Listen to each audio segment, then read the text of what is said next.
6'5" sophomore captain from Auckland, New Zealand, number 2, Kody.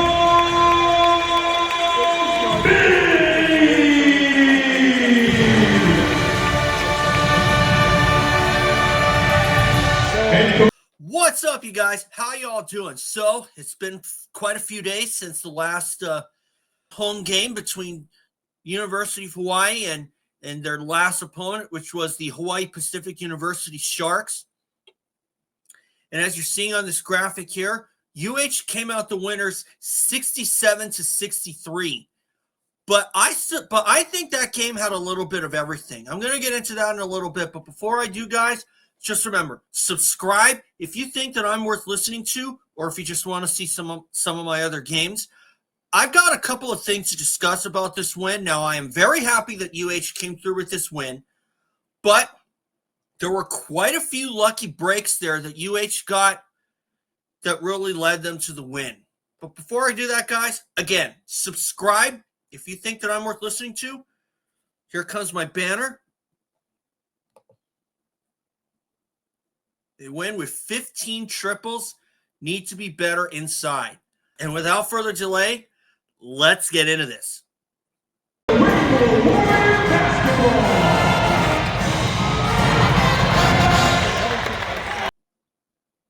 Okay, Hawaiʻi Pacific University, another Division II school in the state of Hawaii.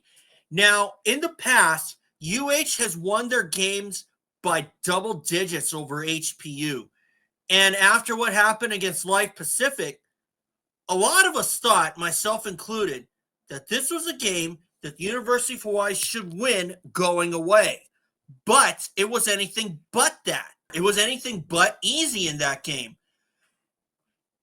Unfortunately, UH trailed at halftime, but their three-point shooting was certainly on par. As you can tell, as you can see on this graphic, 15 triples. How many field goals did UH make overall? 20. 20 field goals, which is generally okay. I mean, normally you hear about field goals made as around that much, which may sound kind of normal, but this past game on Tuesday was anything but normal. Let me tell you, because University of Hawaii at Manoa, they had 15 threes, as you can see on this graphic here, but they needed all 15 of them to come through with this win. Why? Because their shooting inside the arc was woeful, to say the least. Because in the first half, total, when you look at the totals overall, UH made 20 field goals, which is kind of around certain where you would kind of like around the certain number where you would see in the average basketball game overall. Maybe a little bit more, maybe a little bit less. But then, again, 20 of them, 20 made field goals out of 58. Okay? Now, that's 34.5%, which you definitely need a lot of work to do. But here's the thing. I mentioned UH had 15 threes. They needed each and every one of them because they won 67-63. But we needed each and every one of them because overall, UH was 5 for 27 from inside the arc. And when you shoot that low amount of field goals in the paint, no less, that's usually a recipe for a loss. But UH found a way to be able to keep the lead and never surrender it. HPU made a push, but unfortunately, this late turnover, as you're seeing right here, would ultimately cost HPU their one chance to turn back the University of Hawaii. That's the Division I program. Hawaiʻi Pacific University, they're like Chaminade and UH Hilo, they're Division II. And UH should have won this one going away, which I do agree with. However, some guys didn't really have a great night. Tanner Christensen, had only 6 points after scoring well over double figures in that one. But I can honestly say that it just wasn't his night because they were double teaming him. And as a result, Christensen was held to only 6 points in the win, but he got 10 rebounds. The guy who led us, Kody Williams. It was a good thing that he brought his three-point shooting game because I don't know what he had for breakfast that morning, but he better keep eating it because he was 7 for 8 from three-point range. 7 for 8. And he accounted for almost 50% of UH's 15 triples. Yeah! Now, overall, as I said, UH was 5 for 27 from inside the arc. But when you go by halves, UH was 4 for 14 in the first half and a woeful 1 for 13 in the second half. The only one who made a field goal in the paint, Harry Ruliadev.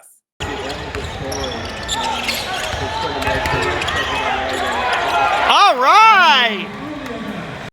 And Ruliadev, he ended up with just those 2 points.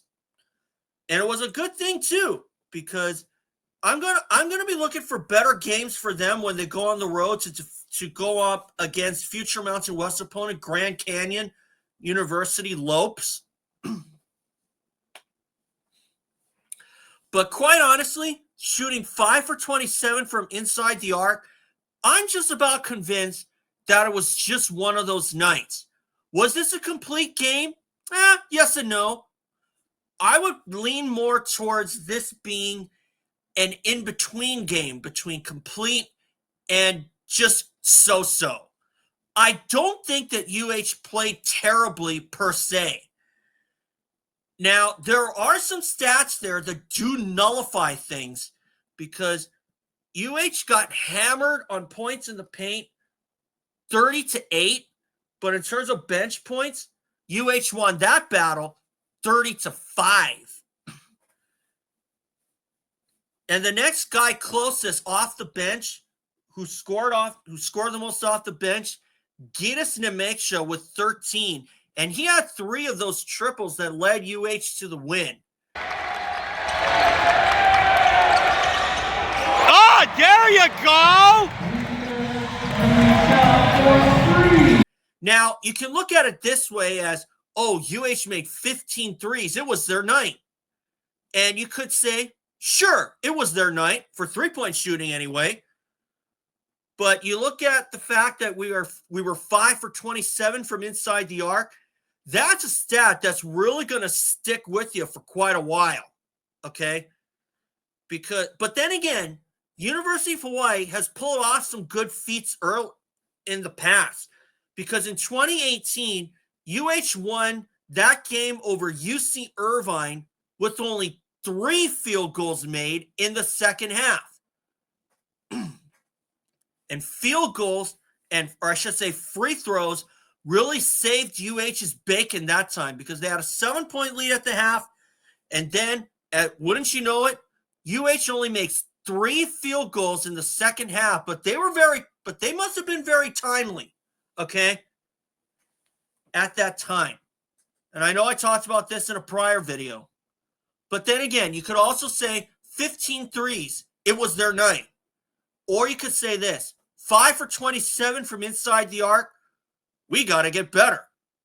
And I would agree there. But was it an ugly win? Not really. I mean, you could look at it as well, we made more threes than field. Well, we made more 3-point shots than 2-point shots. That's true. But the fact that we only made 5 shots in the paint is something that I think that Coach Kanad and the coaching staff are really going to be kind of mulling over when they get set for Grand Canyon. But it was just one of those nights. I'm just going to say that now. I am officially convinced because UH did not play terribly per se. They were able to find a good rhythm. But this three-point shot that you're seeing here from Kody Williams with 8:33 to go was their last field goal of the night. And to survive a win with not scoring a field goal for the last 8 minutes and 33 seconds, that's not only lucky, that's toughness. Okay? And now UH down the stretch had some really good looks, but the problem was they couldn't really take the ball inside deep enough to be able to make more shots in the paint. And was our shooting terrible? Generally, no, but we would have liked to have won it by a lot more than just 4 points. I'm going to say that right now.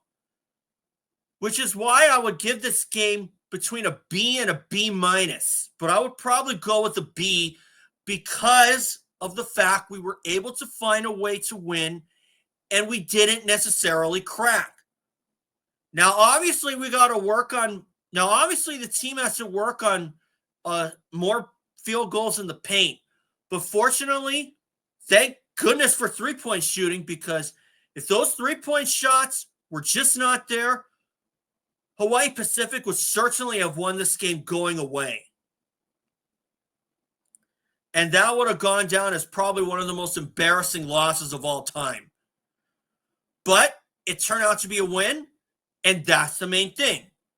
So, University of Hawaii, kudos to you for finding a way to be able to win. So as far as Grand Canyon is concerned, I'm kind of putting UH as 6-point underdogs because I don't really know how good Grand Canyon is, but I like to think that they're really, really, really good. And if we come in with the same amount of fire that we saw against Life Pacific, that I saw against Life Pacific, and even some of the good games that they played, like Pacific, Weber State, and even San Jose State, where they were really solid down the stretch, we might be able to pull out a win. We might be able to pull out or at least a close game. I didn't include North Carolina because in terms of the win, UH was pretty much out of contention from the get-go. But they did find a way to get back in it, and I think that they should take a lot of positives from that. And I do think there were quite a bit of positives to take away from that loss as well, just like how I think that there's quite a bit of positives to take away from. While at the same time, UH just have a lot, the University of Hawaii just have a lot of stuff to work on. So anyway, guys, thanks for watching. And remember, subscribe, and I'll see you all for Grand Canyon. That's on the road. Malama Pono, folks. 2, 1. Ooh! Little deep post attempt.